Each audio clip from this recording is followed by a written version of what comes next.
네, 그리고 이제 마지막 종합소득세 파트 들어가 볼게요. 종합소득세는 말에 이제 네, 감사합니다. 이 말에도 담겨 있듯이 뭔가를 종합해서 내는 세금입니다.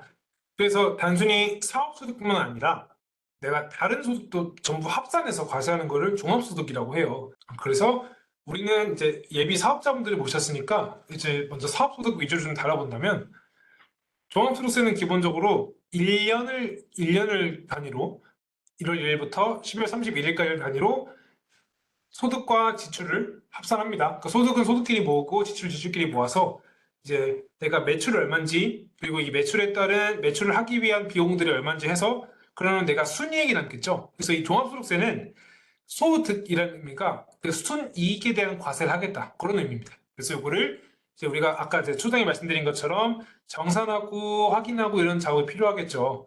그래서 이거를 그 해가 넘어가서 그런 작업들을 하고 1월, 2월에 그런 작업들을 하고 다음에 5월 달에 종합소득세 신고를 하면 되는 겁니다.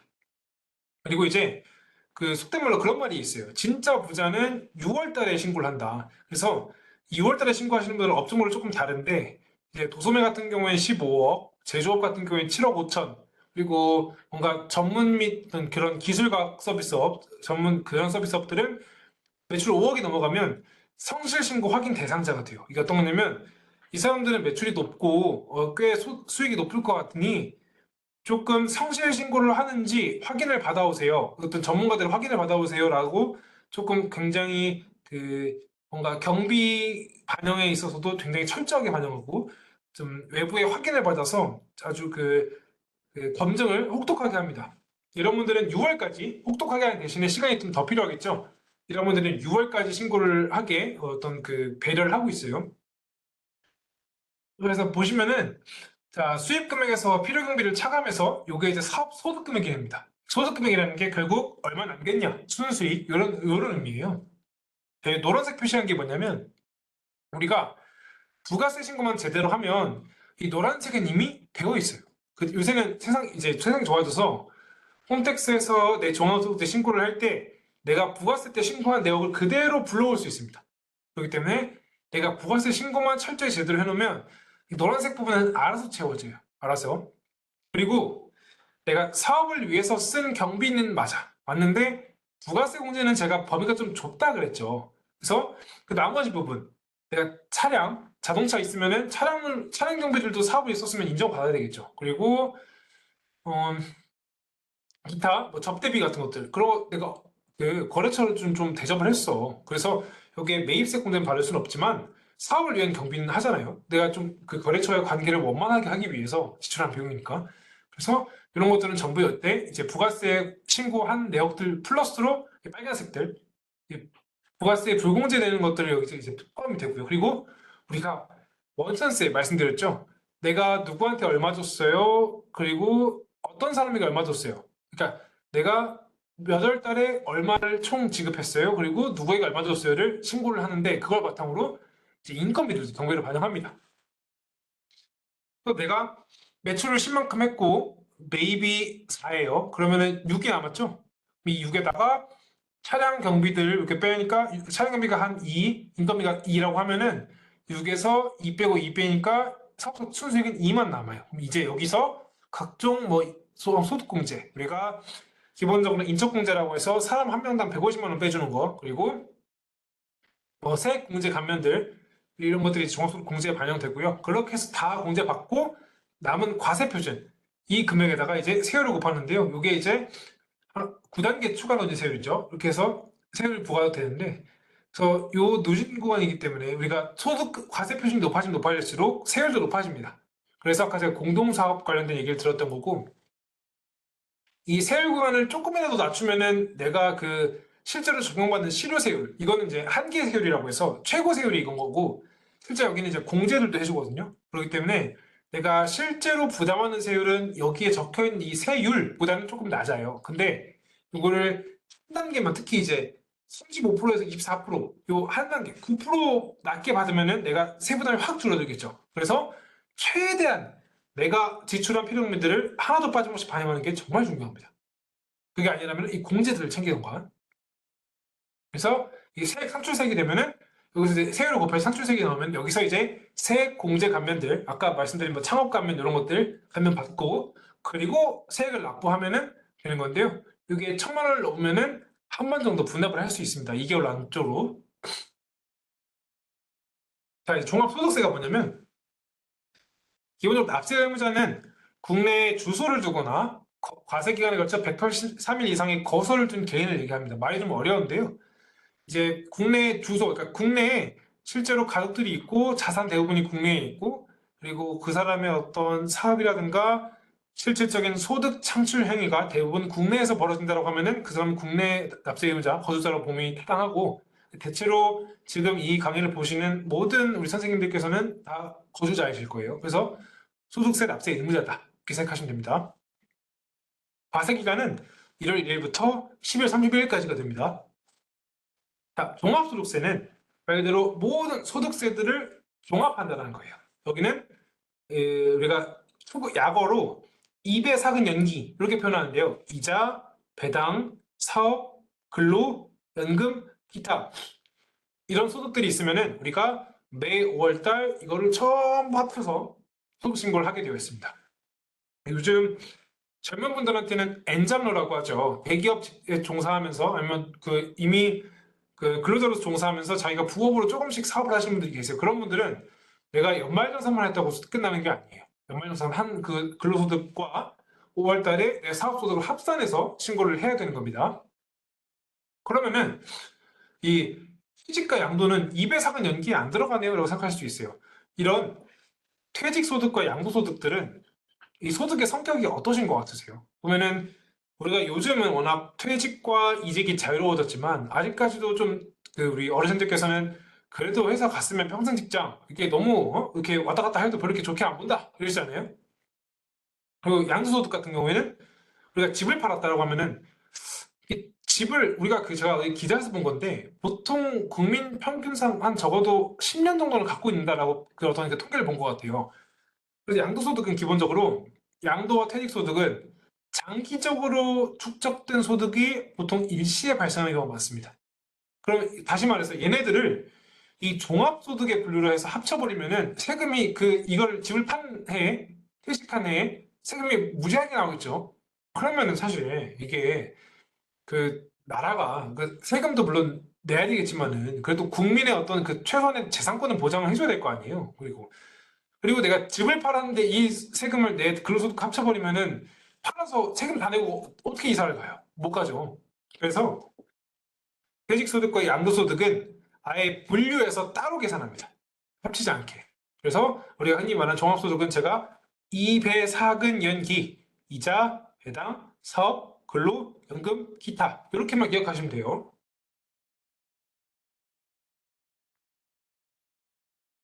네, 그리고 종합소득세는 크게 이렇게 두 분류로 나누어서 내 소득 금액을 계산합니다. 이게 무슨 말이냐면 이 내가 얼마 벌었냐 해서 이 벌기 위해서 얼마나 썼냐를 빼고 이 사업소득 금액에 얼마 남겼냐 이렇게 계산한다고 했죠. 지금 여기는 이 얼마 남겼냐를 어떻게 계산하느냐 이거 방법의 차이입니다. 그래서 이 얼마 남겼냐를 어떻게 계산하는 방법이 크게 두 가지가 있는데 하나는 추계신고, 하나는 기장신고가 있어요. 이거를 제가 좀 쉽게 말씀드리면은 추계신고는 추정하여 계산한다. 뭔가를 추측해서 계산한다는 거고 기장신고는 장부를 기록한다. 라는 뜻입니다. 그럼 벌써 이제 말 의미에서 느껴지시듯이 장부를 기록한 것은 실제로 내가 쓴 거, 번 거를 이렇게 다 기록해서 거기에 대한 순이익을 산출하는 것 같고 추계는 뭔가 대충 때려 맞추는 것 같은데 그런 느낌 드시죠? 맞습니다. 추계 신고는 보통 어, 뭔가 제가 아까 간이것에서 말씀드렸잖아요. 마찬가지로 이 사람이 사업장의 사업자인데 이분이 사업장의 사업자인데 뭔가 세법상 그런 장부 기록하는 의무를 부여하기에는 좀 어려 아직. 네? 어린이한테는 뭔가 다 그렇게 많은 걸 기대하지 않잖아요. 그냥 건강하게만 자라나고 이런 것처럼. 그래서 이런 분들은 국세청에서 이미 해당 업종의 대부분의 사업자들의 신고한 데이터들이 있겠죠. 그래서 예를 들어서 음식점이라고 가정한다면은 음식점 업의 사업자분들은 대충 어, 경비율이 대충 1억 정도 벌 때 한 6천만 원 정도 쓰더라, 경비가. 그런 경비가 정해져 있어요. 예컨대 전자상거래 소매업이라고 한다면은 대체로 한 85% 쓰더라. 이렇게 정해져 있어요. 그러면은 당신이 이제 장부 기록하기에 아직 어리네. 그러면은 당신은 선택할 수 있어요. 어떤 걸 선택할 수 있냐면 이제 요 두 경비율 중에 하나 선택해서 그냥 마음대로 계산해서 요거를 마음대로가 아니죠. 요 경비율도 계산해서 그냥 간단히 끝내세요라고 하는 경우가 있습니다. 요거를 추계신고라고 하고요. 기장신고는 이제 말 그대로 장부에 하나씩 기록해서 내가 번 게 얼마고 거기에 얼마 썼고 해서 얼마 남겼고 그걸 전부 다 기록하게 되어 있습니다. 보시면은 근데 자, 그 내가 초보 사업자라고 해서 무조건 추계가 유리하냐? 아, 나 귀찮아. 아무것도 하기 싫어. 그냥 간단히 넘겨. 이게 유리하냐? 그게 그렇지 않아요. 잘 들어보세요.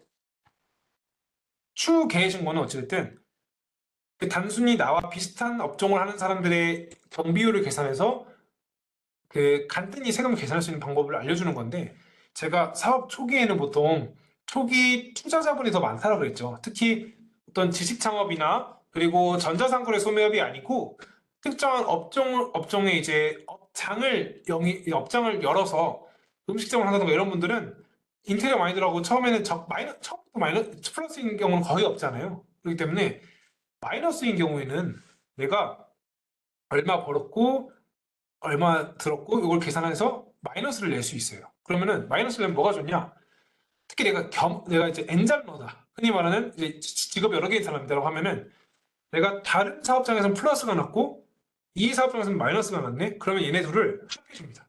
이렇게 퉁 쳐줘요. 그러면은 여기서는 30만큼 플러스가 났고 여기서는 50만큼 마이너스가 났어.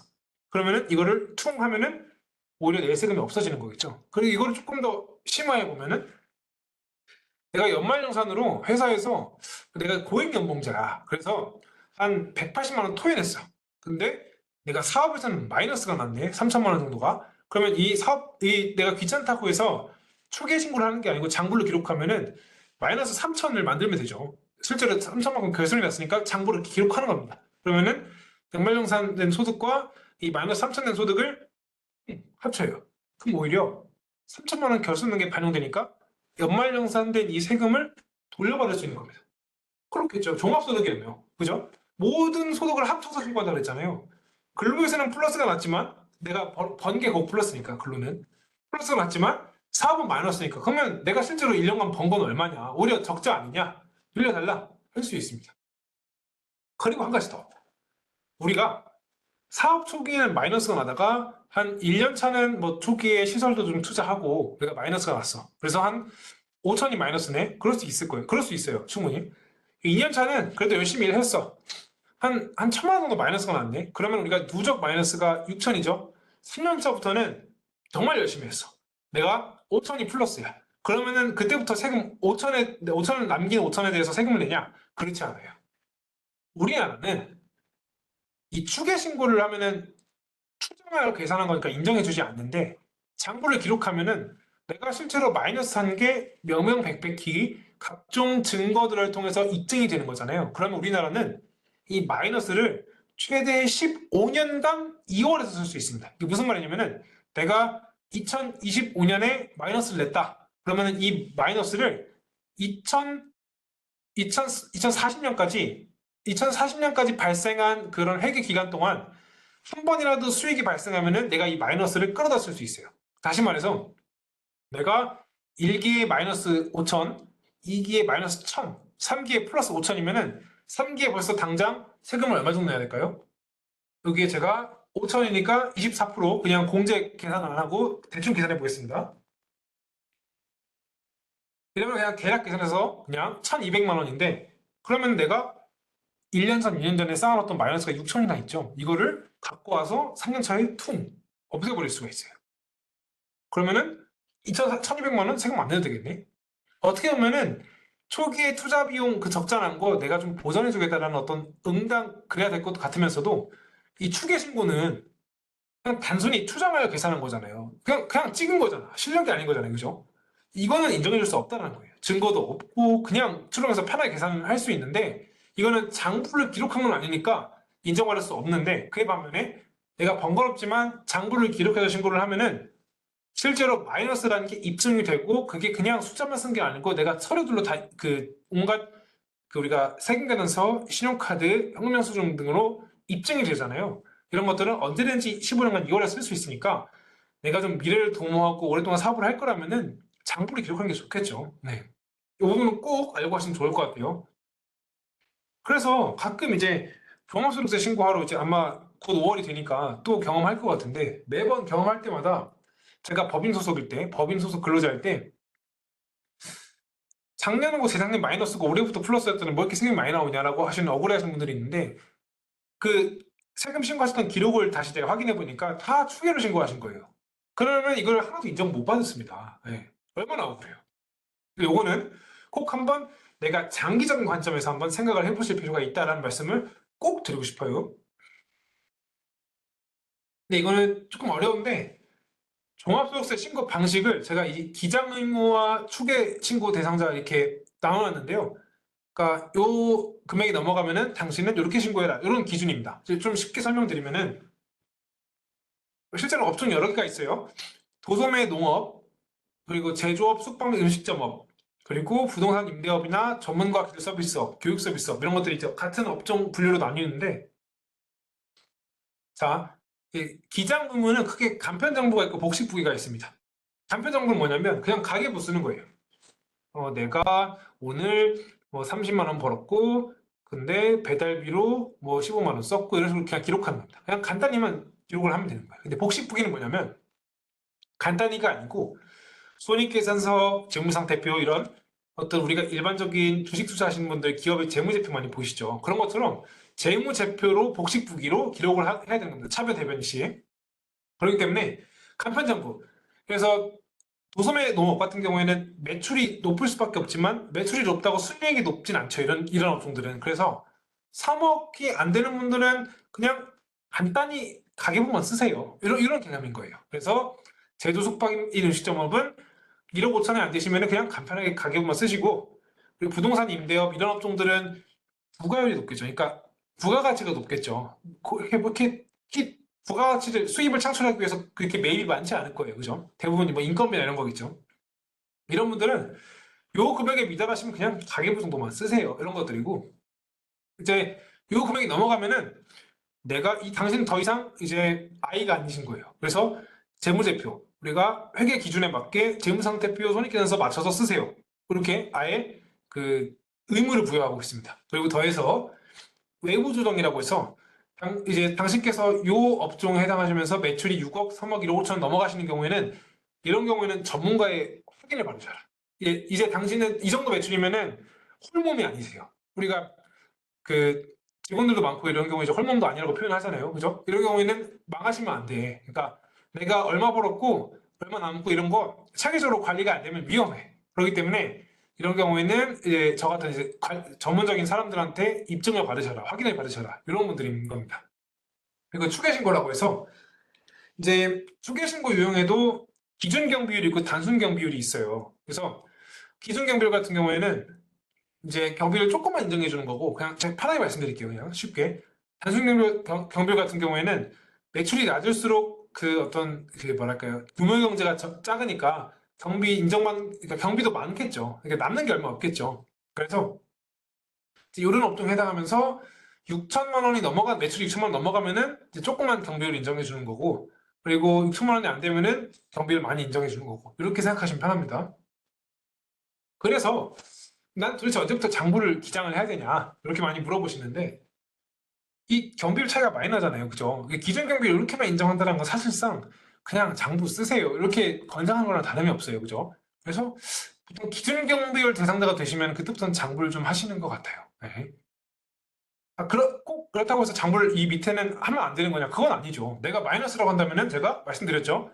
장부를 기록해서 우리가 미래를 크게 보고 마이너스를 인정받아야 되니까 차곡차곡 기록해서 모아두시라 말씀드렸습니다. 자, 그래서 이렇게 단순 경비율을 이렇게 많이 인정해 주는데 기능 경비를 요만큼만 인정해 준다. 그래서 경비율이라는 게 그러니까 원가율인 거예요. 그죠? 그래서 결국 내가 매출이 100인데 원가율 85%면은 이익률은 반대로 15%겠죠? 네. 그렇게 생각하시면 편합니다. 자, 이게 정말 이게 제가 무료 세무 상담이나 이런 거 봉사 같은 거 많이 하다 보면은 한 100에 한 50분은 이렇게 물어보시는 것 같아요. 그래서 저는 기장 꼭 해야 되나요? 이런 분들. 근데 저는 이렇게 생각합니다. 사업 초기, 뭔 말인지 잘 모르겠고, 그냥 투기하면 되죠. 이런 분들은 제가 앞에서 말씀드렸지만, 사업 초반에는 보통 우리가 지식 창업이든가 아니면은 그냥 집에서 하는 어떤 가내 수공업, 전자상거래 이런 거, 내 쇼핑몰 이런 거 아닌 이상은 보통은 사업 자금 투입이 많아요. 아무래도 시설 장비라든가 이런 거. 그래서 이럴 때는 관련 증빙들을 잘 모아서 장부를 미리 기록하는 것이 정말 유리합니다. 이거 제가 한 세 번째 말씀드리네요. 그죠? 손실은 내가 15년간 2월에서 쓸 수 있기 때문에 제가 이 무슨 표현인지 이제 아시겠죠? 내가 이익이 발생한 해에 내가 그 전에 손실이 발생한 게 있으면 나중에 가서 그거를 그 속된 말로 퉁칠 수 있습니다. 네, 세금 안 낼 수 있는 거죠. 그렇기 때문에 그냥 초기 투자 비용이 많은 경우에는 저는 장부 쓰시라 이렇게 말씀을 드려요. 좀 정리하자면 프리랜서 같은 거나 그리고 이제 수익 창업 뭔가 이제 유튜버 크리에이터뿐만 아니라 요즘 그냥 지식 창업하시는 분들 많죠. 그런 분들은 초기 투자 비용이 거의 없죠. 이런 분들은 그냥 간이과세 하시고 부가가세법상 간이과세 하시고 사업 초기에 그냥 추계 신고하세요. 솔직히 말해서 그러니까 이거 마이너스가 나지 않아 이런 분들은. 그러니까 버는 게 크진 않을 수 있어도 마이너스가 크진 않아요. 또. 근데 음식점, 병의원, 카페, 제조업 이런 분들 초기 투자 비용이 진짜 많으세요. 제가 아까 병원도 말씀드렸죠. 청담동에는 병원 초기 투자 비용이 거의 10억이 넘는다고. 그 온갖 시설들 그리고 그 인테리어 싹 하고 그리고 월세가 뭐 2천만 원이 넘더라고요. 그런 경우에는 이런 분들은 장부를 잘 차곡차곡 기록해서 우리 후위를 도모하자. 미래 세금까지 다 한꺼번에 줄여버리자. 이런 말씀을 좀 드리고 싶습니다. 네, 그래서 이 종합소득세 신고도 유형이 여러 개가 있어요. 여러 개가 있는데 이거 뭐 다 할 필요는 없고 그냥 간단히 이런 게 있다 정도만 제가 훑고 넘어가 드릴게요. 그래서 나한테 날라왔는데 요 유형이다 라고 하시면은 오늘 이렇게 아마 지금 이 강의 자료를 다운받아 보실 수 있는 걸로 알고 있어요. 그래서 PDF 내리셔서 내가 뭔가 그 종합소득세 안내문을 받았는데 요 유형이라네 이게 뭐였지? 한번 이렇게 찾아보시면 좋을 것 같아요. 자, 복식부 의무자.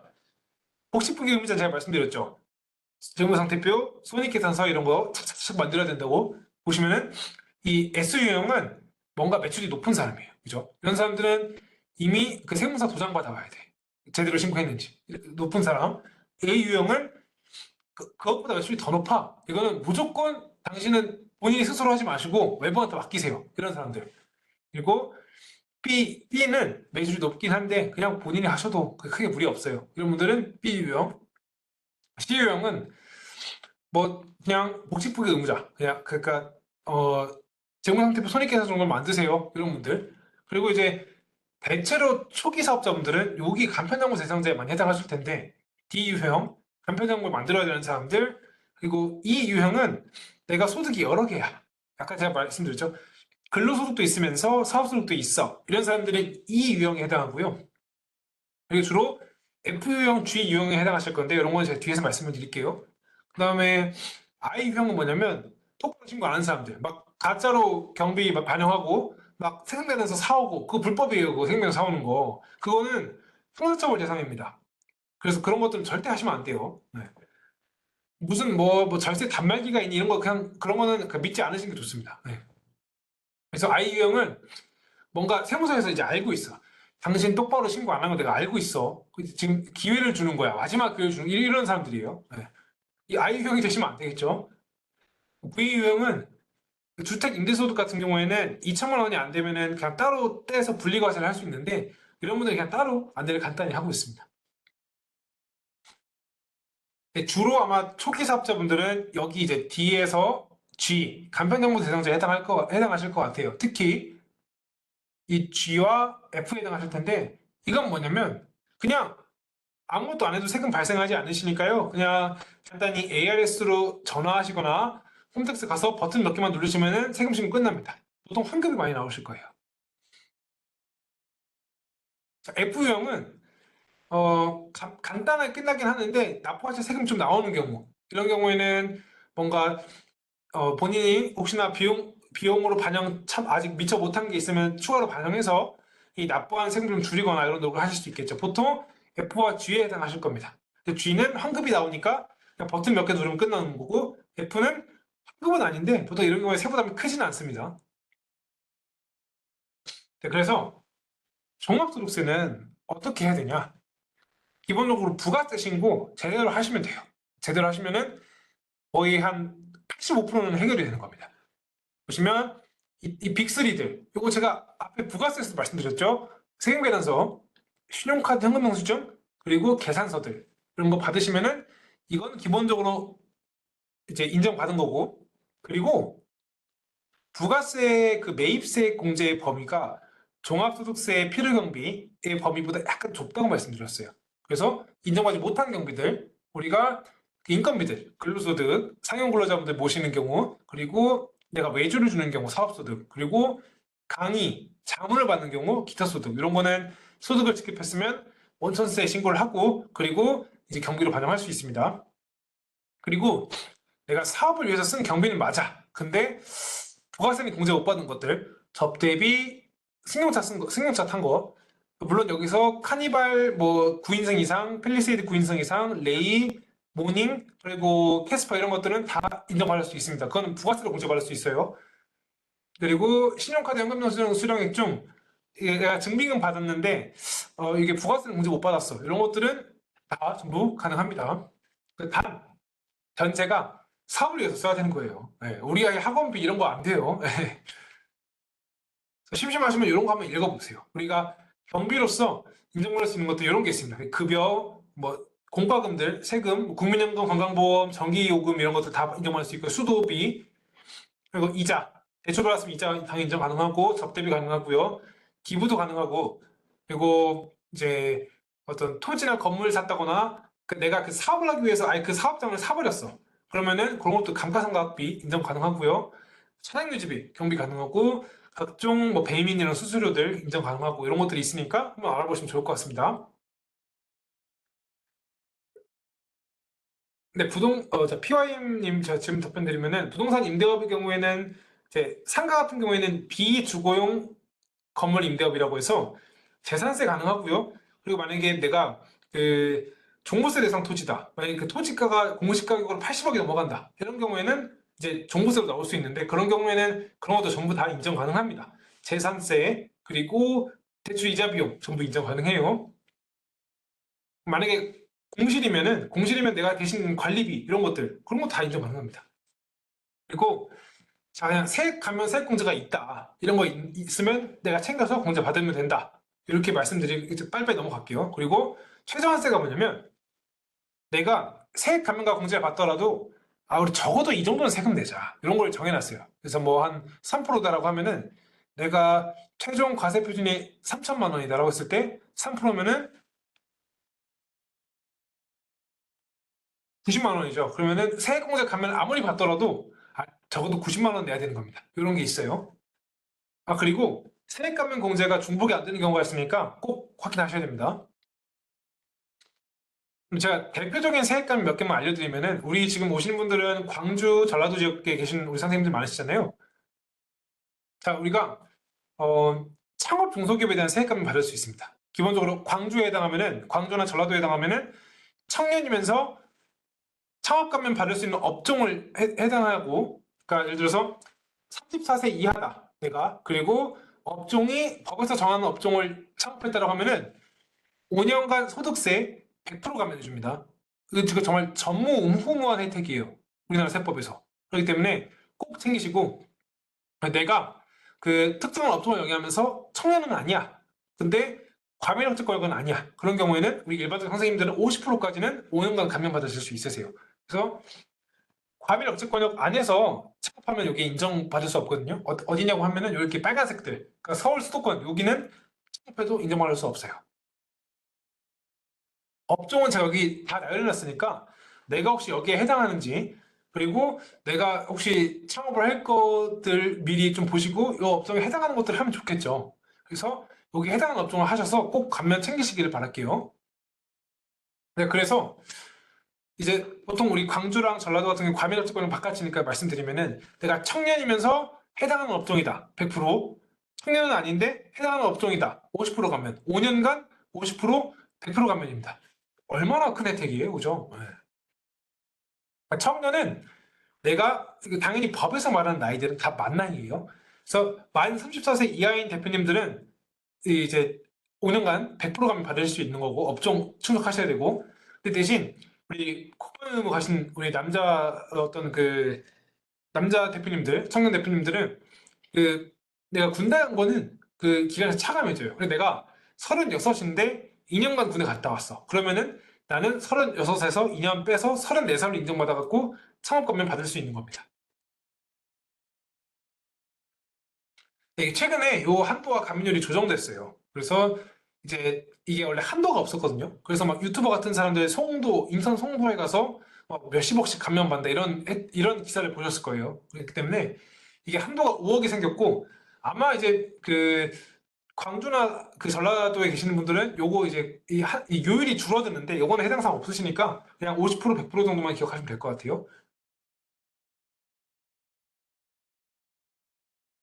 네, 그리고 내가 이 창업 감면에 해당하지는 않는데 지금 뭐 이 광주지방국세청의 강의를 듣고 계시지만 광주에 계시지 않으실 수도 있잖아요. 그렇기 때문에 이런 분들은 전라도에 계시지 않으실 수도 있잖아요. 이런 경우에는 내가 해당하지 않으면은 우리가 기본적으로 중소기업에 해당하면은 한 5에서 30%까지는 그냥 감면해 줍니다. 우리나라에서. 그래서 이런 업종을 영위하셔야 돼요. 이런 업종 영위하셔야 되고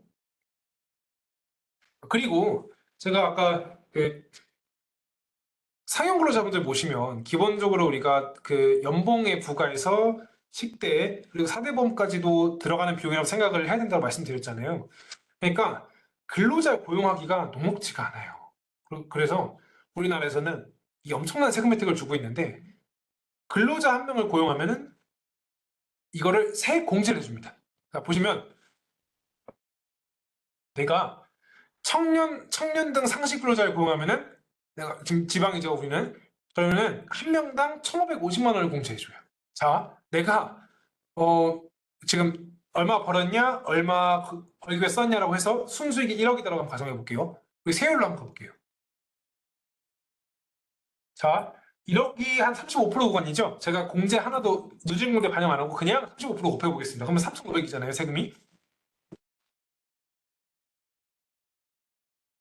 내가 청년 2명만 고용하면은 세금이 그냥 다 날아가는 겁니다.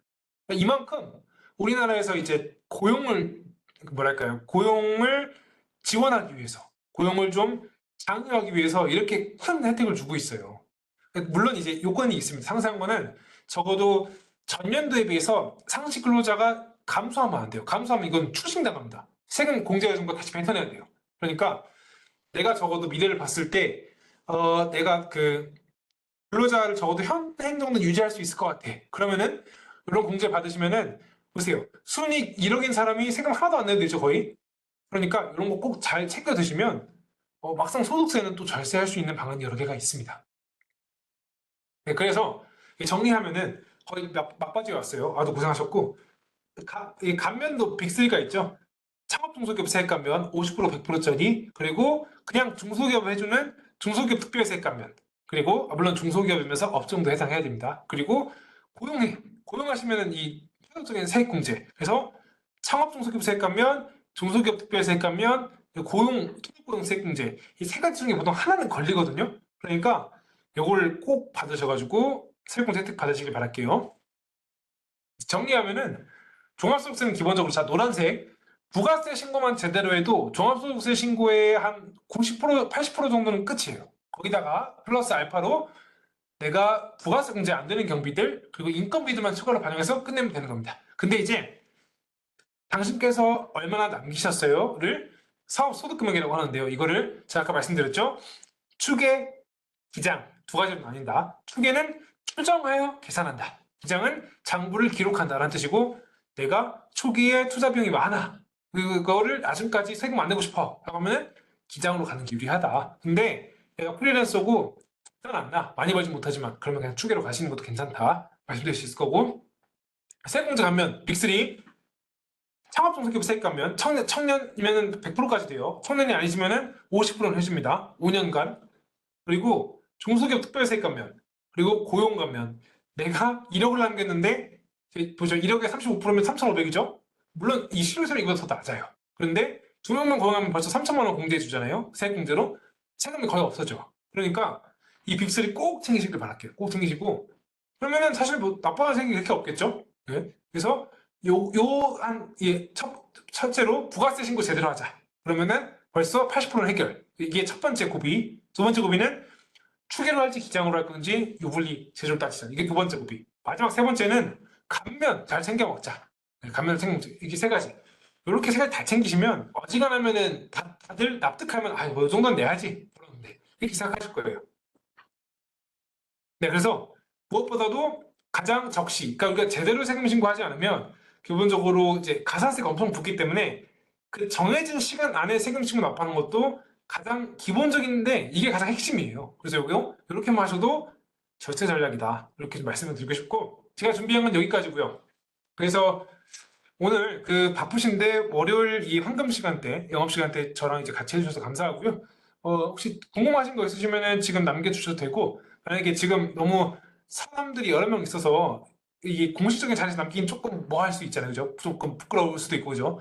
그런 경우에는, 이게 그 이제 영업 목적으로는 절대 하지 말라고 그러셔가지고, 제가 저한테 안 하셔도 돼요. 저한테 안 오셔도 되니까, 그냥 저한테 뭔가 의뢰하지 않으셔도 되니까, 그냥 국세공무원 교육원 광주지방국세청 강의 들었다라고 하시고 저한테 이메일 보내주시면은 제가 무료로 뭐 이렇게 재산에 관련된 거 물어보시면 제가 그건 무료로 못 해드립니다. 상속증여 양도 이런 거는 대신 내가 광주지방국세청 강의를 들었고 이 초보 사업자 강의를 들었는데 사업 관련된 거 물어보시면 제가 그런 거는 무료로 다 답변해 드릴게요. 이메일로 주시면은 여기 광주지방국세청 담당자분한테 물어봐 주시면 제가 이메일 알려드릴 테니까 이메일로 물어봐 주시면 제가 상세히 답변해 드리겠습니다. 아무래도 이제 개인사와 관련된 거는 좀 이렇게 공공연한 자리에서 말씀드리기 좀 뭐한 게 있잖아요. 그리고 제가 또 이 첫 강의를 광주에서 시작을 했는데 제가 초장에 말씀드렸다시피 광양에 사이면서 그 저희 그 장인어른 장모님 다 광주랑 나주 그 고향이시거든요. 그래서 제가 또 애착이 좀 있는데 또 이렇게 우리 이렇게 인연이 있는 분들 만나게 돼서 정말 이제 좀 감사했고 어쨌든 제가 또 이것도 인연이라고 나중에 어디서 만나뵐지 모르는데 아무쪼록 건강하시고 그리고 우리 하시는 모든 사업 다 일이 번창하시기를 제가 기원하면서 여기까지 하도록 하겠습니다. 그래서 우리 광주 전라도 분들 만나뵈서 반가웠고요. 그래서 앞으로도 또 궁금하신 거 있으면은 언제든지 연락 주시면은 제가 성심성의껏 답변 드리도록 하겠습니다. 감사합니다. 고생하셨습니다.